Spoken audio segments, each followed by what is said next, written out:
কোনো এক বুদ্ধিমান ব্যক্তি বলছে বুদ্ধি থাকলে নাকি প্রবাসে আসতে হয় না, দেশে শুয়ে শুয়েই টাকা ইনকাম করা যায়।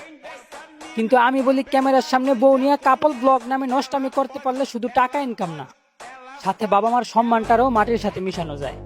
তো বলি তোর বাপেরা যদি দেশে ঘুষ না নিয়ে জ্ঞান বুদ্ধি দেখে চাকরি দিত, তাহলে হাজার হাজার মধ্যবিত্ত ছেলেদেরকে পড়ালেখা শেষ করে টাকার জন্য চাকরি না পাইয়া প্রবাসে এসে কষ্ট করতে হইতো না। আর সমাজটা যদি কোনো যোগ্যদের দ্বারাই পরিচালিত হইতো, তাহলে তোদের মতন বউ ব্যবসায়ীরা কাপল ব্লগ করে দেশটারে নষ্ট করতে পারতো না। বলি ভাই, মা 10 মাস 10 দিন গর্ভে রাখছে, তাই মায়ের শিক্ষা কোনোদিন খারাপ হইতে পারে না।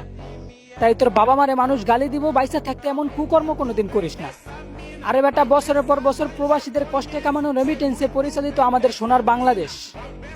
হাবরা কান ফাড়াইল এমন যদি ওই দেশে থাকতেই আবারও অকারণে প্রবাসীদের নাম মুখে নেস। বলি বুদ্ধি থাকলে নাকি টাকা ইনকাম করতে প্রবাসে আসতে হয় না। হ্যাঁ বোকা।